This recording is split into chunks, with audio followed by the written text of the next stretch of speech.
Estamos de volta aqui na TV Com, canal 36 da NET, também no tvcomsc.com.br, para você nos assistir ao vivo, rever os vídeos do programa e interagir conosco. Esse é o site, tvcomsc.com.br. Tem ainda a página no Facebook, que é o facebook.com/tvcom20horas.sc. Participe e interaja conosco. Está prevista a paralisação dos trabalhadores do transporte coletivo da capital na próxima quarta-feira. Nem todo mundo sabe da possibilidade da greve e nem das implicações do descumprimento de algumas regras. Vamos acompanhar? Nem todo mundo sabe ainda. Não, não sabia. E você depende do transporte público? Sim. Sabendo dessa notícia agora, o que você vai fazer? Avisar no trabalho e não ir para a faculdade. É bom mesmo se programar.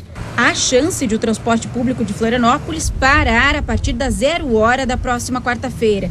Se isso se confirmar, a greve dos trabalhadores da categoria será por tempo indeterminado.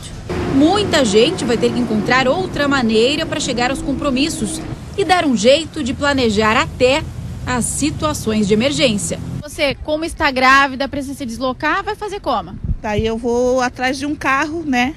Pagar alguém, colocar gasolina, porque como eu já estou na última semana, é isso que eu vou ter que fazer. Tem que vir de carro, enfrentar aquele trânsito todo. Com a implantação do novo sistema de transporte coletivo, que deve começar a funcionar em 6 meses, 350 trabalhadores devem ser desligados. O Sintraturb não abre mão desses postos de trabalho.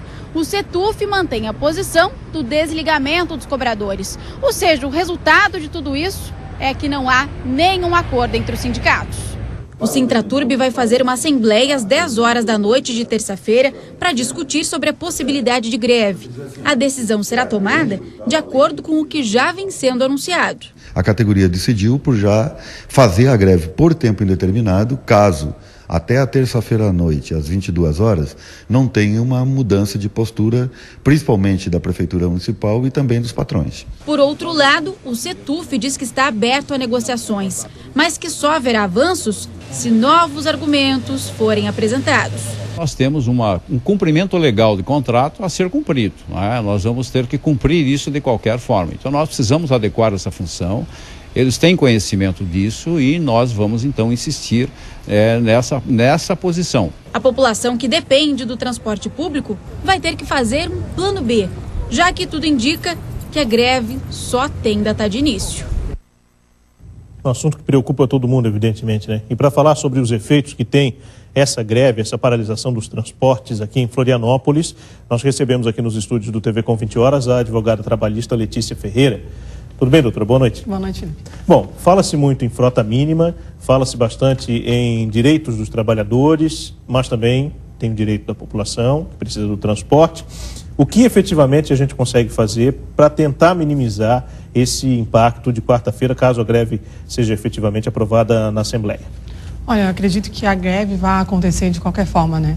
A lei de greve prevê algumas formas com que ela tem que ser feita. Uma delas é notificar com prazo de 48 horas quando essa greve realmente vai ser efetivada. A princípio, eles estão cumprindo isso. Sim. Mas a partir do momento que eles vão deixar para um dia anterior verificar se o respeito da frota mínima vai ou não vai ser respeitado, a situação já fica com outro norte, né? A gente teve essa semana o julgamento do desembargador Volpato e ele foi enfático em dizer que o cumprimento da frota mínima tem que ser realmente cumprido. O transporte coletivo é questão de necessidade, não tem como abrir mão desse trabalho, então das 5h30 da manhã até as 8 horas seria 80% da frota e os demais 5h30 da tarde até as 8 horas da noite também e os demais horários 60%. A multa é R$50 mil, né? Só que dessa vez o desembargador arbitrou a multa para os sindicatos e também para a prefeitura. Então a gente tem um viés também do poder impositivo da prefeitura para a gente conseguir resolver esse litígio mais uma vez. Pois é, a gente acompanha isso de longa data já aqui em Florianópolis e a maioria da população observa aquelas notícias de que os sindicatos não pagam a multa e aí fica tudo certo, por isso não se cumpre a frota mínima. Dá um ar de insegurança jurídica quanto a essa não manutenção da frota mínima, que pelo sindicato é alegada. Até porque, segundo eles, se mantivesse essa frota mínima de 80%, não se tem efeito nenhum na greve, não se faz nenhum tipo de pressão. Como é que a senhora entende isso? O que é possível fazer para que se pague a multa, para que se cobre efetivamente e que automaticamente também se mantenha essa frota mínima? Bom, em relação à frota mínima, como eu te falei anteriormente, o serviço é essencial, Sim. então ele não vai poder ser cancelado de qualquer forma, como eles gostariam de fazer.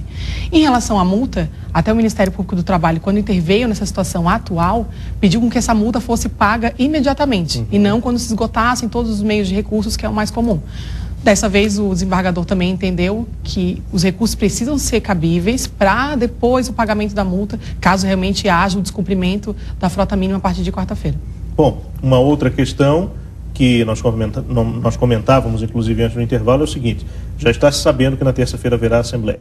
A Justiça, num primeiro momento, não tentou marcar nenhuma outra audiência de conciliação entre ontem, hoje e até a próxima terça ou quarta-feira. Não dá para acelerar um pouco o andamento dos trabalhos da Justiça para que a gente tenha um possível entendimento, ou tente-se um possível entendimento, antes de que a gente chegue na quarta-feira, a economia da cidade se prejudique, as pessoas se prejudiquem, para daí sim tentar uma nova negociação? Felipe, a audiência conciliatória dessa semana durou 3 horas, né? Então foi um desgaste enorme e, mais uma vez, nada chegou num consenso. O Ministério Público do Trabalho já informou, no final dessa audiência de 3 horas, que caso nada for resolvido, ele vai interpor o dissídio de greve, porque tem legitimidade para isso. Então, acredito que se as partes não se conciliarem, até porque a gente já sabe que isso já faz parte do calendário de Florianópolis, né? Então, se os dois sindicatos não chegarem a um consenso, o Ministério Público tem que intervir, juntamente com o Tribunal Regional do Trabalho, para que a população, mais uma vez, não seja a maior vítima dessa história inteira. Bom, doutor, agora é aguardar, né? Aguardar a próxima terça-feira e também a quarta, com os impactos de mais uma paralisação aqui no transporte em Florianópolis, e nós vamos, evidentemente, acompanhar. Doutora, muito obrigado pela gentileza da entrevista aqui. Boa noite.